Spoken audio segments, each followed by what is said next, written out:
Hey guys, welcome back to more HOA Karen stories. In this Reddit video, imagine coming home to find someone has changed your locks, moved into your house and claims they legally seized it, all while you are trying to sell it. That is exactly what happened when my HOA president's wife decided to make my property her new home. Let's dive right into the video. And the first one is titled HOA Karen Squats in My House, posted on r/ripe stories by user TheAmazingGeek87. So I, 38 male, make a living as an IT consultant. I'm a systems engineer, admin or systems developer on demand if you must. So I used to own a home in an HOA. I say used because I moved out before even selling it and rented a new one. My new place is cheap but it's quiet so I can work. My HOA house is bought and paid fully off, but I'm not made of money.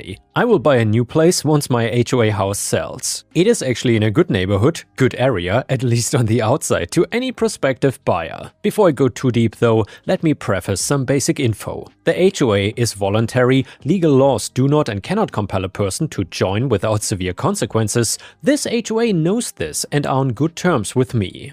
I'm one of 12 holdouts in a 140 home development lot in a two-phase development. It did not stop them from stuffing brochures about joining the HOA into my mailbox though. I and the other holdouts had paid a nominal fee per month to have access to some of the amenities laid out and mediated by the developer. And by the way guys, that sounds like some kind of protection money from the mafia. Compared to an HOA member, I had maybe a third of what they had. I could go on, but let's get to why you're reading this. Now, you're wondering, if the HOA was such a good spot to live and things were so good, why leave or sell out, right? No, it was not fees, and it was not taken lightly either. It started with an election for a new board. That election gave us Steven, a nice lawyer, good morals, to become our new board president. His one fault was marrying his wife Karen. And well, Karen was a piece of work. She talked to you in that condescending tone that made you not only feel small, but she could destroy the mood of any gathering. She acted important and she acted like a queen.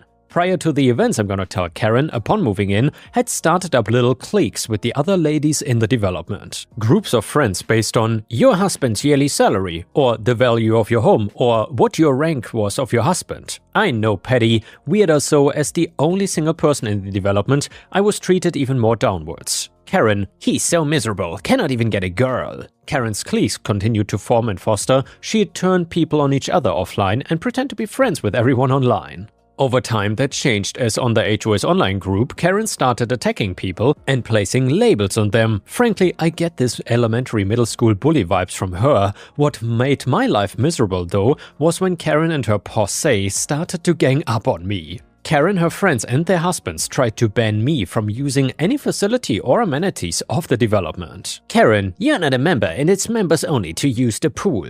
Karen, I'm sorry but the gym area is only paying members only. Karen, you were told to never enter the community center ever again. Karen and her friends still barred me from entering anything. I showed the letter and receipt for the nominal fee payment, and when that failed to let me in, called the developer and then left a nicely worded email saying basically, if I did not get access, I would have to sue both the developer and the HOA.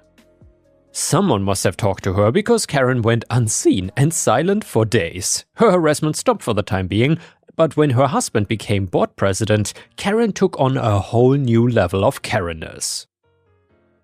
Karen had now taken on this form that she was the president herself by virtue of her husband being the real one. She thought she was the overlord. She added a new clique to her group, a board member spouse club as basic as I can describe it. This group, controlled by Karen, began a rampage and a tyranny.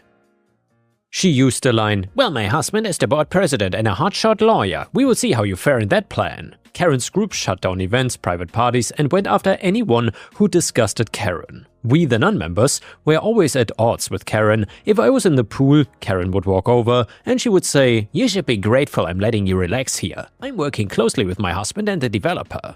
You'll soon be kicked out of here. Me, should I just email the developer then and start the court proceedings? Karen walked away in a snooty way. She would snoot me off at any point at any time we crossed paths. She was going out of her way now to verbally come after me each time, and she also spread rumors about me, but most got quelled before they even budded into anything. It was the best she could do. She, at meetings, had tried to change the rules of the HOA, but the developers had a say in the community, and frankly, no one supported her crazy ideas. I eventually grew tired of this. The house was not worth it, the friends I had made were gone, I had the fight taken out of me. I moved out and moved across town, and no, since this house was not a dream house, I could care less, nor about a pointless battle. I hired a friend to upkeep the place though. I left behind some furniture to stage the place and had a realtor start the sales process. Stuff too numerous or too big for my rented place. I thought honestly that the place would sell fast. Yeah, right, a better part of a year later is where the story really gets going.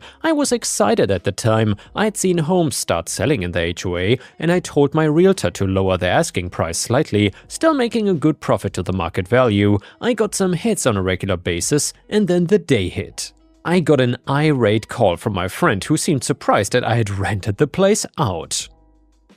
I then got another call minutes later from my realtor. Realtor, angry surprised. "You should have told me you rented the place out. We cannot get access from the new tenant. You even changed the locks." Me, I did not do that? Realtor, "You better get out here then. If this is maybe a squatter, I guess you're gonna need to get the law into this immediately." I called several local lawyers, leaving voicemails on the weekend, and drove out to the HOA. I knocked on the door. "It's the homeowner!" I yelled. I tried the key, and yeah, the lock had been changed. The door opened barely a crack. When I tried anything, I found out a door chain had been installed too. Karen then said, "This property has been seized by the HOA and is being used as a second office." Me, I received no notice in the mail.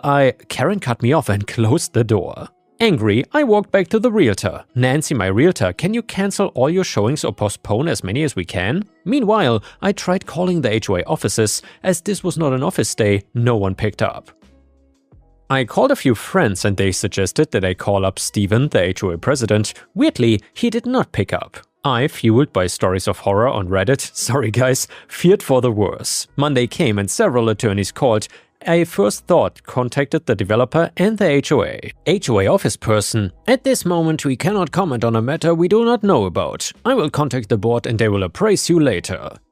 The developer company rep then said, "I'm sorry to hear what's going on. We will email you shortly and we will help you the best we can. I will also contact the HOA and its management company." Finally, I got a Zoom call. I was informed that the whole thing was being recorded and I would get a copy afterwards. HOA treasurer said, "First off, I'd like to apologize for the board president and vice president. They are not here. Both are involved with personal matters. I'm here as just a representative." HOA treasurer, "First, I would like to state a few facts, Mr. OP. We, the HOA, have no second office. We don't have any association with nor any further info of this issue, but we are prepared to help with full transparency." HOA management rep, same here. "We have no idea what happened and I will help with what we can do here. I believe the board and myself will allow you full inspection of your property, our offices and anything else you may need." Development company rep, "We here at Dillinger, not gonna dox myself, Development 2, want a transparent investigation into this matter and would also like to preserve any rights of Mr. OP. When the Zoom call ended, the developer rep called me stating, "We would like to avoid any kind of legal action or recourse unless truly necessary." I asked around the HOA and heard some interesting rumors about the matter. After I retained a lawyer, my attorney told me it was best to bring in a professional to look into things while he looked into the HOA itself. Too nervous, weeks later, the attorney came back with the surprises. Paraphrasing here, but basically, my lawyer, first off, the HOA is clean. This was nothing on their end. The PI, private investigator, was the more interesting one and the more fruitful investment. According to what the PI was able to dig up, the rumors are true. Karen and her husband are going through a nasty divorce. Karen had been caught 2 ways. She was caught with her tyranny, but what truly brought on the divorce was how she was cheating on her husband. He had confronted her one night. These two were so loud, so you heard them in the next county, according to a neighbor. She made up excuses, made up reasoning, and made herself a victim. Karen had sped off into the night after packing a few things. She had not been seen for days before she showed up in the HOA. Everyone thought Karen was staying with someone inside the HOA, but I guess they were wrong. My lawyer, "It's now a civil matter and we will have to evict and sue for the loss of the house being unable to be seen by the buyers."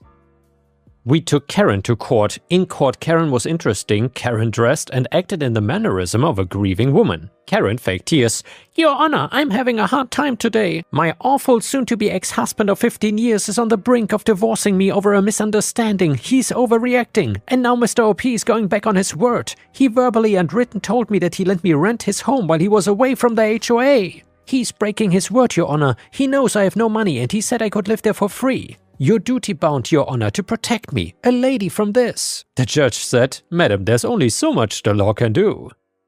Do you have proof of these agreements or the written evidence? And Karen was smart enough to not present forged documents here, dumb enough to present a half-filled rental agreement though. It was missing my signature, a notary, or anything else for her claim. Judge, do you have video or witnesses for the verbal stuff? Karen, "Your Honor, Mr. OP has turned my entire community against me. They all hate me at the moment and won't say anything." Karen acted like she could cry a river of tears. Karen, "Isn't there a gentleman here who would help me?" The judge didn't believe it though. Karen stalled, but it all amassed to 2 weeks before the judge ruled in my favor. The judge ruled that she had 14 days to move out and hand over the new keys. 15 days later, a sheriff's deputy was forced to break the door down with Karen screaming about how unprofessional this was. She kept screaming about the law, the judge, an appeal, and how we were so uninformed. A 5-minute call cleared that up and the officer stated that he was this close to arresting her.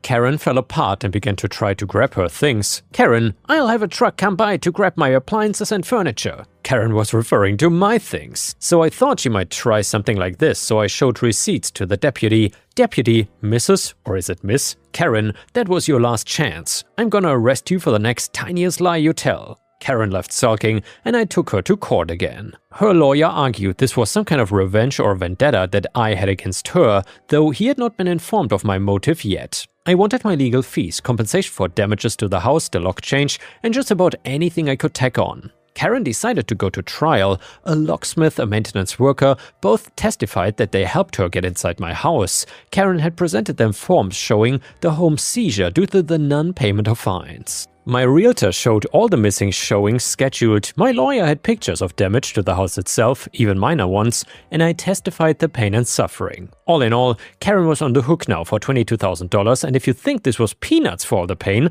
well, there's 2 ways to look at this. From your perspective reading this, it's a low amount of money. From Karen's perspective, an unemployed, never worked a day in her life, lives off other people kind of person, this was a fortune. Karen in the divorce got nothing due to a prenuptial agreement, and no, I have not seen Karen since nor care to look, and I was finally able to sell the house, by the way.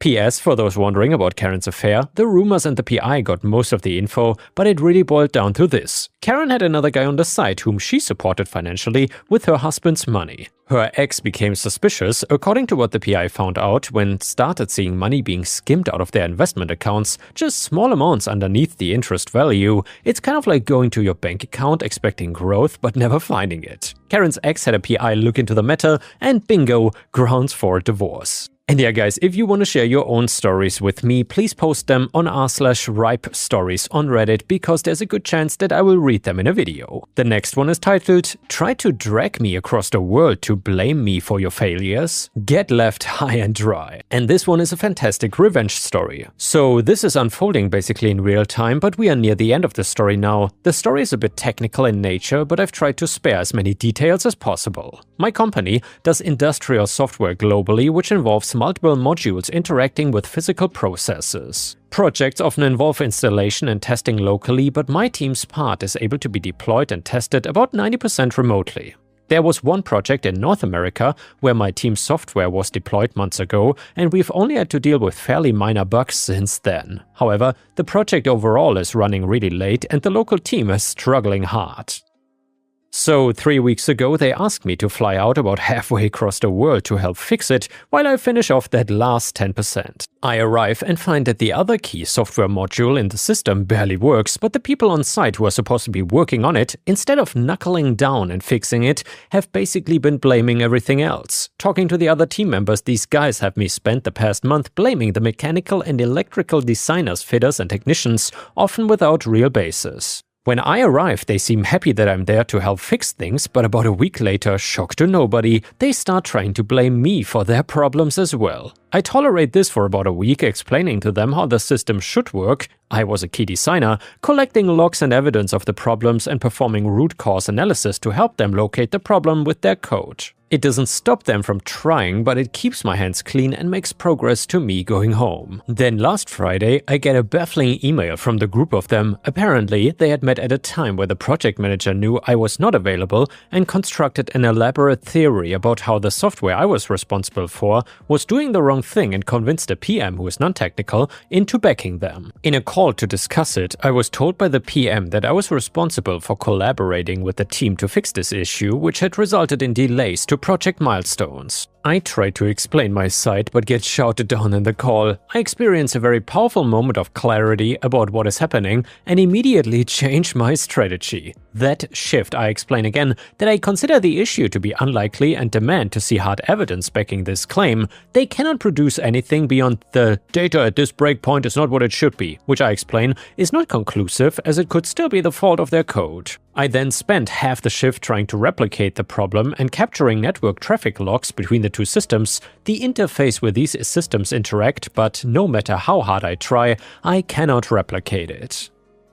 Instead of delivering it just to them as I had been, I copy in my management back home all the way to the top along with a paper trail, explaining, showing how I had been blindsided, demanded to fix a problem that couldn't be traced to my area of responsibility, all without evidence, and documented names and exactly how much time had been wasted. Well, it turns out I'm not alone. Some privately reach out to me asking for more details, explaining they are seeing a similar thing unfolding on a different project run by members of the same team, so I happily oblige. In the middle of the shift, I explain this in clear terms to them, and they lose their mind, denying what they had done, backtracking, trying to blame me some more. One looked like they might start crying. The next day, I sent a formal letter to HR back home withdrawing my consent to be there with all the legalese referencing my employment agreement and specific legal statutes and explaining that among other reasons this had become an unsafe and uncollaborative work environment. They agree without any fuss and I start planning to return. The PM loses their mind and almost begs me to stay because it means that I will not be present for the client sign-off and there were still things to be fixed and the likelihood of this local team fixing them themselves is next to zero. I leave tomorrow, testing starts the following day. Normally this would be unfathomable, but at this point I have enough evidence that I'm basically untouchable. I'm both impressed and disgusted by the audacity of this team, but they effed with the wrong person and just landed themselves an even bigger world of pain. And the next one is an Am I the A-hole story with a final update, so please watch until the end to see the conclusion. So I, 29 female, have a husband named Matt, 32 male, and an older brother named Tony, 32 male. Tony has a wife named Anna, 33 female, and Tony and I both went to boarding school growing up. I went to an all-girls school and he went to an all-boys school across the country. Because of the distance, we were not very close as kids and I didn't know much about his life back then. When Tony was at boarding school, he met my future husband Matt and they became best friends. At the time, Tony was dealing with depression about his sexuality and Matt helped him out of it. Long story short, they ended up falling in love and having a relationship. Once they graduated high school, they broke up and then lost touch. I didn't know about any of this at the time. I ended up going to the same university as Matt, which is where I met him. I did not mention my brother initially because he wasn't really a part of my life, and since Tony and I have different last names,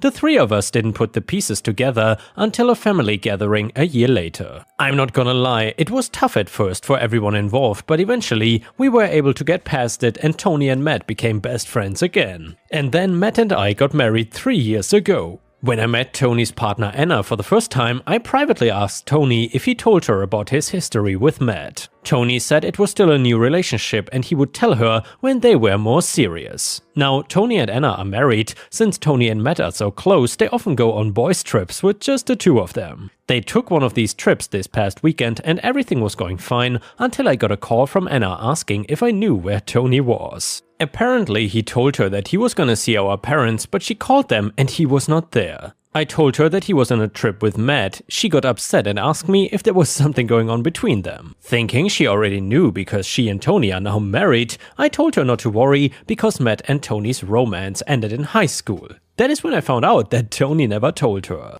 And well, Tony was furious at me when he got back because Anna is now threatening divorce and I am tearing up his family because I told her without asking him first. Apparently Tony did not tell Anna the truth because he thought that she would not let him see Matt anymore and now Anna wants him to cut me and Matt out completely. Matt is upset too because he cannot see Tony and he is losing his best friend all over again. So basically, my brother wants to cut me out of his life, his wife wants a divorce, and my husband is miserable, all because of something I said. I feel so guilty and I cannot help but feel as though I messed up. And yeah, Ripe Stars, let me know in the comments what you think about this. Was OP the a-hole here or not? Reddit said, I'm gonna say yes and also no. Yes, because you low-key outed someone without their permission. You could have asked more prying questions to see if she knew before hitting her with the, oh yeah, he used to give him the cluck cluck 3000, but that's ended years ago. Even a, what do you mean, Anna, would have sufficed probably. However, I agree with other commenters that something is shady and something more is going on too. Tony shouldn't want to cut you out of his life entirely unless he is afraid of getting caught again. You are likely being kept in the dark. This could be some Brokeback Mountain stuff. Comment number 2,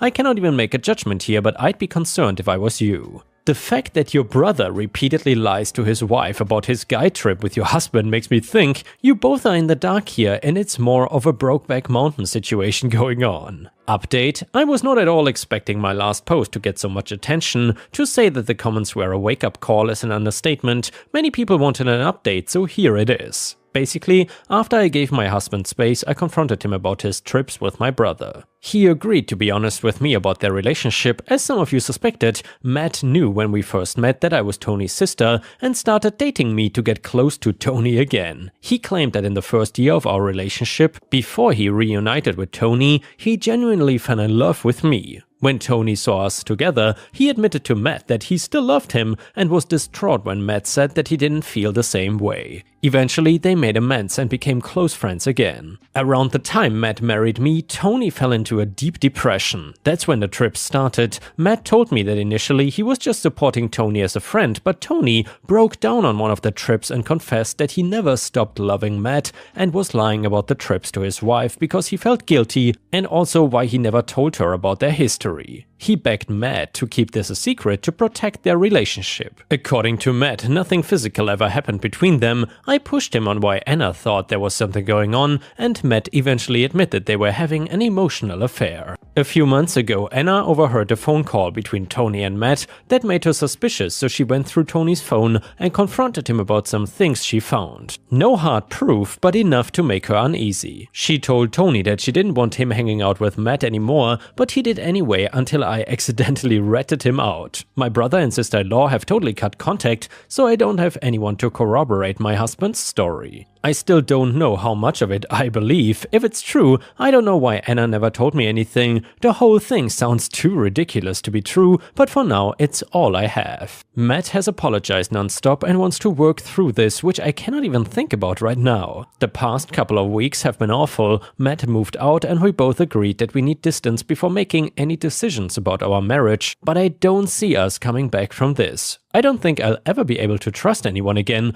The worst thing is I only have myself to blame for being so naive and not seeing the massive red flags sooner. And as for marrying my brother's ex in the first place, more than anything, I feel so incredibly guilty. This was not the ending I had hoped for, but I'm grateful that I at least have some answers now. Honestly, I'm not sure I would have had the courage to directly confront this if not for my post here, so despite everything, maybe we can all think of this as somewhat of a happy ending. Thank you for comments and support. And yeah, Ripe Stars, I gotta say, this story had such an incredible plot twist. I would have never expected this from a post on r/am-I-the-a-hole. Let me know in the comments what you think about this story. And the next one is a really funny wedding-themed petty revenge story.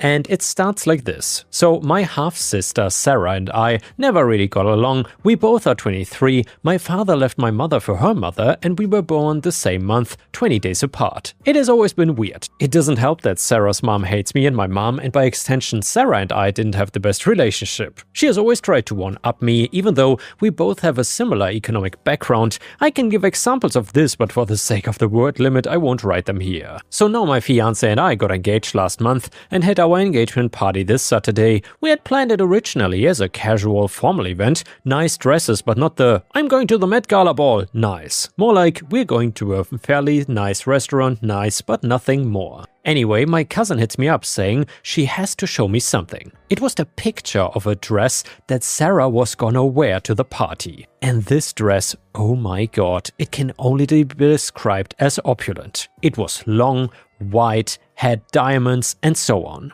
Strapless with sewn-in crystals as well as golden accents. I'm pretty sure it's a wedding dress, but I cannot be 100% sure. This made me extremely angry, so I decided screw this. I started texting people telling them that there had been a change of plans and that instead of casual formal, I decided to make a costume party. My mother's side is crazy for Halloween, so they were immediately on board. I told my dad via text message and asked for him to relay the message to Sarah, her mother, and knowing full well that he would forget or leave it to the last minute. Well, what can I say? Saturday comes along, guests start showing up, most of them in costumes. Some didn't have time to get one. We provided them with fun hats and cheap wigs. But then, Sarah, my dad, and her mother come like 1 hour late. As soon as she notices that everyone was either wearing elaborate costumes or weird accessories and she didn't stand out, she lost it. Especially when my fiancé came along and told her that her bride dress looked amazing for a cheap costume. Sarah ended up leaving crying, and her mother and my father told me that I was supposedly being childish and I could have told Sarah myself and not have tasked my father. By the way, for those interested, my fiancé was dressed as Bubbles and I was dressed as Mojo Jojo. My mom and aunts went as ABBA. Other memorable costumes were Luffy and Zorro, Iron Malcolm, and John Hammond and Jesus. And yeah guys, thank you for watching. Please don't forget to like the video and I will see you again tomorrow.